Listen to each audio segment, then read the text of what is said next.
Dwi am edrych ar sawl drws gyda chi bore yma o'r ysgrythurau o dan 3 phen, sef drws, yr enw unigol, neu yn Saesneg, do, y drws wedyn, sef gwaith yr arglwydd Iesu fel bugail da yw ddifed, ac ni wedi cael darlleniad o Iowan Pennod 10 yn gynharach, so ni'n mynd i ganolbwyntio ar yr ail bwynt, mewn gwirionedd. A'r trydydd drws wedyn yw'ch drws chi, iodo. Yna, hyd yn oed os y'n ni gytre, ac mae rhan fwy ni yn y tŷ gobeithio, byddwn ni wedi cael ac agor sawl drws yn barod bore yma. Yr ystafell wely falle, y tŷ bach, y cawod, y drws ffrant falle, os chi wedi bod allan am dro yn gynnar. Ac mae'n bosib bod rai hyd yn oed wedi bod yn y car, ac eto mae yna ddrysau ar ein ceir ni. Ond y bottom line yw bod 2 ochr i'n drysau ni. Y tu fewn a'r tu allan wrth gwrs. A lle ni nawr, mae'n drysau ni ar gau. Maen nhw ar gau i bobl eraill ar y tu allan. Ond un drws cyntaf sy'n mynd â ni i lyfr cyntaf y Beibl ac mewn gwirionedd i'r lockdown cyntaf sy'n eitha amserol o ran ymydroddion newydd a jargon newydd wrth gwrs, sef drws, do. Ac mae'n wir, dyw lockdowns ddim yn beth newydd. Os chi'n cofio hanes Noel yn yr arch wrth gwrs, oedd ei deulu a fe yn yr arch am fisoedd. Ac mae'n rai yn gweud dros flwyddyn o ran ein calendau ni, am tua 370 diwrnod. Ond cafodd gyfarwyddiadau perffaith gan Dduw am sut i adeiladu arch, ym mhenod 6 o lyfr Genesis. Nawr, un o'r mountaision wrth fod gytre, wrth gwrs, yw bod props i gyd ger llaw. Ac mae den ni dro law star yn ystydu, lle mae lot o bethau gyda chyfarwyddiadau. Mae un BT fan hyn enghraifft, pan ni'n gosod y ffôns newydd lan. Mae un fan hyn am yr hand blender newydd. So i wneud hwnna'n iawn. Mae yna rai eraill fan hyn ynglyn â'r peiriant golchi, cyfrifiaduron ac yn y blaen, ac i wneud yn siŵr bod rhywbeth i bawb, mae hyd yn oed llyfr coginio yma, Pinch o Non, sy'n dangos reseitiau gwahanol. Ond beth maen nhw'n rhoi yw cyfarwyddiadau. Sut i gael y gorau allan o'r cynhwysion a sut i wneud pethau'n iawn wrth gwrs. Ac ym mhenod 6 llyfr Genesis, mae Duw yn rhoi cyfarwyddiadau perffaith i Noah ynglyn â sut i adeiladu arch. A'r arch cyntaf wrth gwrs. Ac oedd 3 llawr i'r arch, dim ond un drws oedd. Drws unigol. A single door. A wedodd Duw yn adnod 16 o benod 6 o Genesis, gosod ddrws yr arch yn ei ochr. A wedyn mae Noa'n cael lot o sylw gan ei gyfoedion wrth adeiladu'r arch. Nag rhywbeth sydyn oedd oedd cymryd cyfnod i wneud. Ac wrth gwrs, ath y gwahoddiad mas i bawb gael llwches yn yr arch ar sail rybydd Noa. Oedd llifogydd a'r diliw yn dod yn ôl gair Duw, ond be wnaethon nhw? Chwerthin, a gwrthod y cyfle i fod yn ddiogel.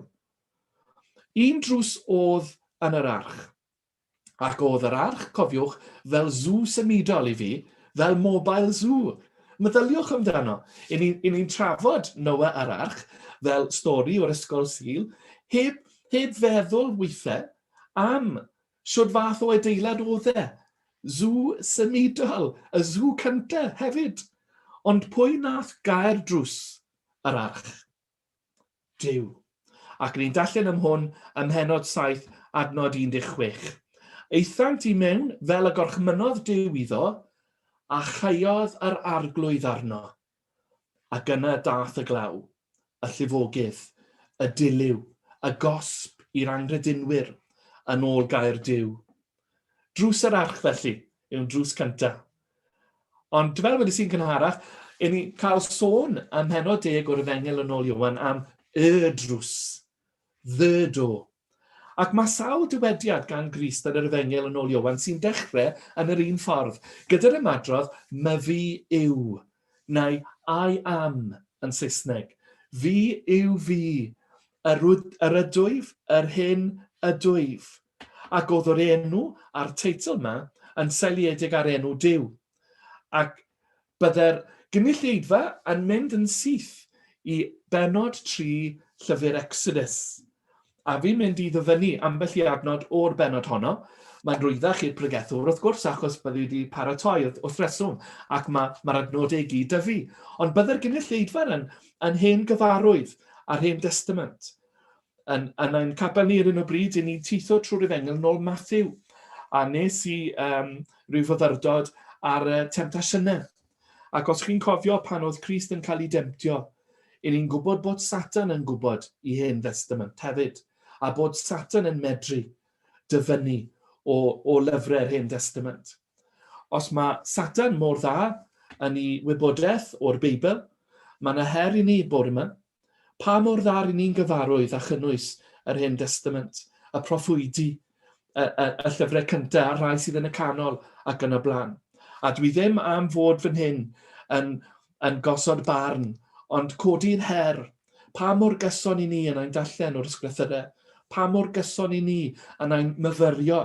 Ac fel capel eto, ni wedi cael journals fel dyddiaduron gyda'r Efengyl yn ôl Matthew ar un ochr, ac mae'n y tudalen wag wedyn ar yr ochr arall. A'r her i ni fel capel yw sgwennu lawr nodiadau wrth i Ysbryd Duw siarad â ni. A wedyn ni medru rhannu rhain wedyn yn ein grwpiau tai sy'n digwydd ganol wythnos. Ond os chi wedi mentro i lyfr Exodus, da iawn chi, dyma'r adnodau. Fi'n darllen o Exodus 3:13. Yna dywedodd Moses wrth Dduw, os af at bobl Israel a dweud wrthynt, a mae Duw a'i chynafiaid wedi fy anfon atoch, beth y ddywedaf wrthynt os gofynnant am ei enw? Dywedodd Duw wrth Moses, ydwyf yr hyn ydwyf. Dawyd hyn wrth bobl Israel, ydwyf sydd wedi fy anfon atoch. Dywedodd Duw eto wrth Moses, dywyd hyn wrth bobl Israel, ar arglwydd Duw a'ch tadau, Duw Abraham, Duw Isaac a Duw Jacob, sydd wedi fy anfon atoch. Dyma fydd fy enw am byth, ac fel hyn a cofir amdanaf gan bob cenhedlaeth.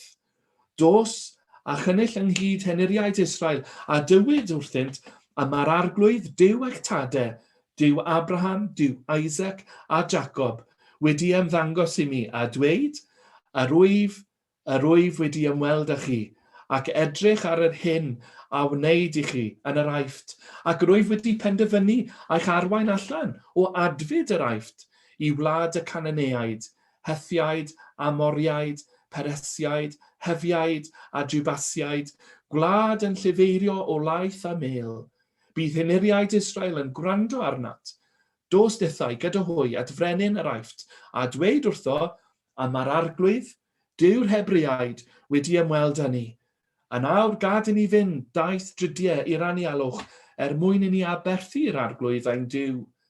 Ond yr wyf yn gwybod, na fydd brenin yr Aifft yn caniatáu i chi fynd oni orfodir ef a llaw gadarn.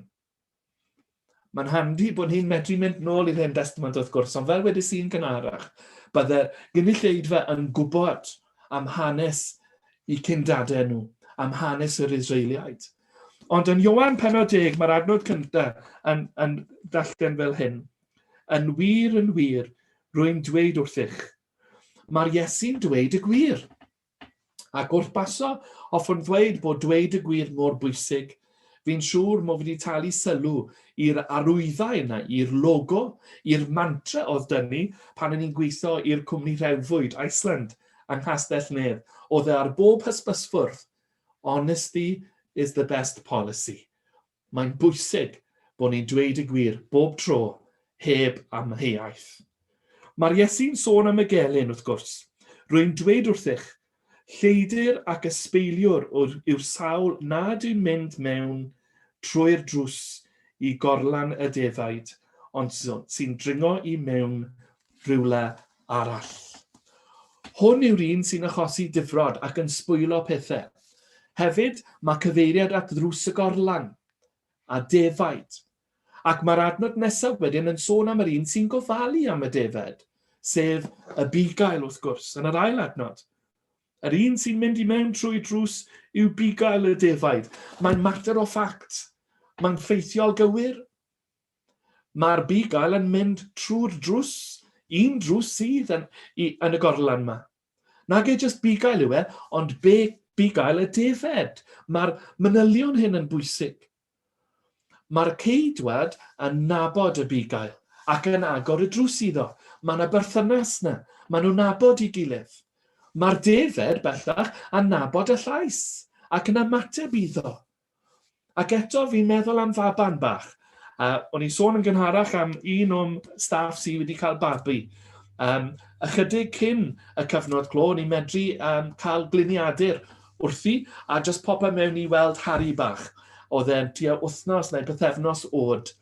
Ac oedd e dyfu a dechrau crio. Oedd e'n ddigon saff dyfu, ond oedd e ddim yn gyfarwydd â llais. Unwaith oedd mami neu dadi wedi cael yn ôl, oedd e wedi tywelu. Ac fi'n siŵr bod lot fawr yn ni ac atgofion o hyn yn digwydd, hyd yn oed yn ein teuluoedd ni. Mae'r babi yn nabod llais mami a dadi. Bod aelod eraill o'r teulu am ddod I nabod yr un bach, maen nhw'n gwybod am y gwahaniaeth yn y lleisiau. Maen nhw'n nabod llais mam a dad. Mae yna berthynas yna, mae yna agosrwydd yna. Ac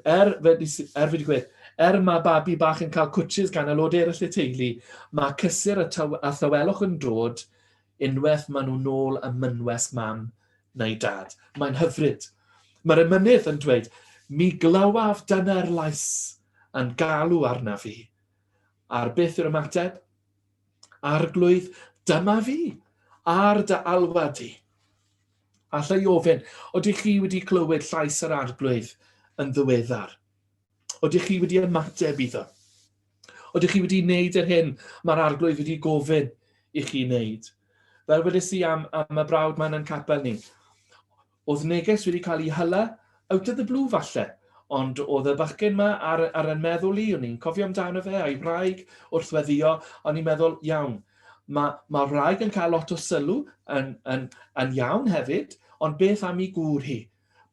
So mae pethau dy fe, a wedyn I chi'n gwybod yr hanes. Mae'r bugail hwn yn Ioan 10 yn galw I ddefaid a'i hun. Fe sy'n bia nhw, a'i aiddo fe I nhw, ac yn fwy na hyn, mae e'n galw nhw wrth a'i henwau. Mae e'n nabod bob un fel unigolyn, ac wrth I ni gael oed fawn ar Zoom, mae edrych ar enwau pobl ar y screens yn eitha doniol ambell waith. Mae rai a ffug nhw, mae rai falle gyda'r un enw yn dod I cyfenwau yna, mae rai yn gweud I ni falle yn gweud tailu'r binding ambell waith yn dibynnu ar bwy sydd yn ni yn ymuno ar y screens. Ond mae Duw yn nabod ni I gyd fel unigolion. Mae fe am gael berthynas unigryw dyn ni ar lefel personol. Ac ni'n gallu cyfeirio at hanesion yn ysgrythurau wrth I bobl gael Duw yn siarad â nhw ac yn galw nhw wrth I henwau. Mae Samuel wrth gwrs yn meddwl bod e'n clywed llais ar offeiriad, ond llais Duw oedd e. Samuel, dyma fi arglwydd. A wedyn yn y Testament Newydd mae dyn ni Zaccheus, sy'n adnabyddus wrth gwrs am fynd lan y goeden. A wedyn mae dyn ni Saul ar ei ffordd I Damascus. Ac mae Saul yn clywed llais o'r nef yn galw arno fe fel unigolyn. Ymhellach, ym Enod 10 Ioan, mae'r Iesu, mae'r bugail yn harwain hwy allan. Mae fe'n arwain nhw. Mae fe'n dangos y ffordd I nhw. Mae fe'n dangos y ffordd iawn I nhw. Ac ni'n meddwl fy'n hyn falle am yr Hen Testament ac am brofiad Dafydd y Salmydd yn y 3ydd Salm yr 20. Yr arglwydd yw fy migail. Ni bydd eisiau arnaf. Mae popeth sydd angen arno I dyfu. Os mae'r arglwydd dyfu, mae popeth dyfu. Dwi ddim mewn angen o gwbl. A wedyn, I ni gallu meddwl am fugail arall falle yn Luc y tro hyn ac yn Enod 15 o'r Efengyl yn ôl Luc. Mae'r Iesu yn siarad ar ffurf dameg, parable, ac yn dweud hyn. Bwriwch fod gan un ohonoch chi gant o ddefed, a digwydd iddo golli un ohonynt. Onid yw'n gadael y 99 yn yr anialdir ac yn mynd ar ôl y ddafad golledig, yr unigolyn, nes dod o hyd iddi. Wedi dod o hyd iddi, a mae'n ei gosod ar ei ysgwyddau yn llawen, yn mynd adref ac yn gwahodd ei gyfeillion a'i gymdogion ynghyd gan ddweud wrthynt, llawen hewch gyda mi. Oherwydd yr wyf wedi cael hyd i'n dafad golledig. Rwy'n dweud wrthych, yr un modd bydd mwy o lawenydd yn y nef am un pechadur sy'n edi farhau nag am 99 o rai cyfiawn, nad oes arnynt angen edi feirwch. Mae yna bwyslais ar yr unigolyn. Ac i siarad eto am y brawd mae wedi bod yn cysylltu ag e, wedodd e, oedd y neges yn eitha hir, achos war y teg, o'n i gofyn iddo fe sydd oedd e, a wedodd e yn blwmp ac yn blaen. A wedodd e, ti'n gwybod beth wnaed? Mas o'r capel, dim ond ti sydd wedi gofyn, so ymddiheuriadau, ti sydd wedi chael i. A wedys i wrtho fe, na, mae Duw wedi rhoi ar yng ngalon ni gysylltu, felly dim eisiau neb arall, fi'r un fydd yn helpu ti yn ystod yr wythnosau nesaf ac yn cofio amdano ti. Fel na mae Duw yn gweithio. A fel na, i ni'n gorfod byw ein bywydau ni, i edrych allan am unigolion, i weddio drostyn nhw, i godi'r ffôn a siarad â nhw, i e-bostio, hala neges, beth bynnag yw e, os mae Duw yn rhoi unigolyn yn ein colonnau ni, i ni gofio amdano nhw, yn ein gweddiau ni, wel, gwedwch wrthyn nhw, mwyn codi hysbryd nhw, mwyn byw bywyd gyda nhw am gyfnod, a gweud dwi ochr yn ochr dy ti. Dwi gyda ti yn hyn, law yn llawr. A fi'n edrych ymlaen at fynd allan ar brawd, na i gael coffi, na i fynd am dro, nawr i ni gallu ymuno ar rhywun arall o gartre gwahanol. Ond fi'n rannu hwnna, achos mae hwnna'n ffres yn y meddwl i, ond mae'n bwysig wrth ni ddarllen y darn yma eto. Yn y bedwerydd adnod wedyn, pan fydd wedi dod a'i ddefaid a'i hun i gyd allan, bydd yn cerdded ar y blaen a'r defaid yn ei ganlyn, oherwydd ei bod yn adnabod a'i laisef. Mae fe'n y ffrynt, mae fe'n dangos y ffordd fel wedys i. A be wedodd yr emynydd, dilynaf fy migael trwy foes, amach a grawdydd y byd, a dygaf a'i ddirmig a'i groes, dan ganu tua'r nefoedd o hyd. I ni ar daith, cofiwch, mi rodiaf, mae'n sicr, mae fe'n gwybod bod popeth yn iawn yn yr arglwydd Iesu. Mi rodiodd sut trwy gymorth a'i ras, y llwybr a gerddodd e fe. Mae wedi cerdded ar yr un llwybr, wedi cael ei dentasiynu, wedi cael ei brofi ym mhob ffordd a nynau. Ond eto heb bechod. Na pham dwi yn ei ganlyn, na pham dwi'n barod i gerdded ar y llwybr yma, achos fi'n gwybod bod e'n arwain at y nef ac at y bugail. Nid rhyfedd os gwawdir y gwas, cant gwawd gafodd arglwydd y ne. Mae wedi profi problemau. Mae wedi bod trwy sawl dyffryn, ond eto mae fe yn y nef bellach ac yn barod i'n helpu ni. Mae canlyn y bugail yn bwysig iawn, achos ni chanlynant neb dieithr byth. Mae ei ddiddod perffaith yma. Nid ydynt yn nabod llais dieithriaid.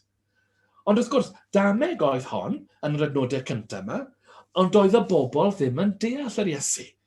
Felly, i helpu nhw ac mwyn symleiddio pethau, mae fe'n datgan, my fi yw drws y defaid. A ffug diwiau yw pob un arall. Mae ailadrodd wedyn yn y 9fed adnod. Os Beibl dych chi, dyma'r hyn i ni darllen. My fi yw drws, os daw rhywun i mewn trwy fi, caiff ei gadw'n ddiogel, caiff fynd i mewn ac allan a dod o hyd i borfa. Yn wedi darllen am brofiad yr Israeliaid yn mynd mewn i wlad o laeth y mêl. Goodies! O'n nhw wedi cael yr aer fel petai. A fan hyn, mae'r defed yn mynd trwy'r drws ac yn cael ei harwain tuag at borfa. Mae'n hollol feiblaidd i ailadrodd felly. So please, peidwch â barnu pregethwr. Os mae fe'n ailadrodd, mae fe'n feiblaidd ac mae fe'n neud y pwynt. Ond sawl gwaith o bosib yn y bywydau ni, mae angen i ni gael reminders i gyflawni tasgau ambell waith. Sawl riant yn ein plith sydd wedi gweud a gofyn, ti di wneud hyn a llall eto? Neu, ti di wneud beth yn ni wedi gofyn i ti wneud? Cwestiynau cyfarwydd fi'n siŵr. Ond wrth gwrs bod nhw, achos na beth yw bywyd. Mae mynediad yn bosib trwy'r Iesu yn unig. Ac yn hynny o beth dwi'n neidio i'r efengen yn ôl Iowan i un o'r dywediadau my fi eraill. My fi yw'r ffordd, meddai Crist, a'r gwirionedd a'r bywyd. Nid yw neb yn dod at y tad ond trwy a fi. Mae'n bosib bod yn hollol ddiogel bellach. Ac bod lladron yn lladrata, mae'r Crist wedi dod mewn i'r byd am bwrpas arbennig, ac ni'n cael hwn yn y 10fed adnod. A rwy fi wedi dod mwyn i ddynion gael bywyd, a'i gael yn ei holl gyflawnder. A bywyd iawn, bywyd llawn, bywyd i'w fwynhau gyda'r arglwydd Iesu Grist. A chymod, wedodd Paul yr apostol yr un peth wrth iddo sgwennu at y Galatiad ym mhenod 4. Pan ddaeth cyflawniad yr amser, wedodd, anfonodd Duw ei fab, wedi ei eni o wraig, wedi ei eni dan y gyfraith, i brynu rhyddid i rhai oedd dan y gyfraith, mwyn i ni gael braint mabwysiad, a chan eich bod yn blant, anfonodd Duw ysbryd ei fab i'n calonau, yn llefain Aba Dad. Felly nid ceithwas wyt ti bellach, ond plentyn, ac os plentyn yn etifedd, trwy weithred Duw. Gallwn ni gael a mwynhau'r bywyd hwn oherwydd y bugail da. Ac mae yna sôn wedyn am y groes yma. Bod yr arglwydd da fel y bugail da yn rhoi ei einioes dros y defaid yn yr 11 adnod ar 10. Ond os daw problem gyda'r gwas cyflog wrth gwrs yn gwarchod, os daw problem, mae fe'n ffoi. Adnod 13. A mae'n ffoi a mae gwas cyflog yw, ac am nad oes ofal arno am y defed. Mae fe'n neud job dros dro felly. Ond yn yr adnod nesaf wedyn, mae'r Iesu yn dweud, mae fi yw'r bugail da. Mae fi yw'r un fydd yn cadw chi. Mae fi yw'r un fydd yn rhoi lloches i chi ac yn gofalu amdanoch. Mae'n berthynas agos. Teulu i ni bore yma. Ac mae perthynas yn ymestyn i'r nef. Mae fe'n sôn am y tad yn ei adnabod yn adnod 15. Yn union fel y mae'r tad yn fy adnabod a minnau'n adnabod y tad ac yr wyf yn rhoi fy einioes dros y defaid. Mae fi yw'r bugail da a'r wyf yn adnabod fy nefaid.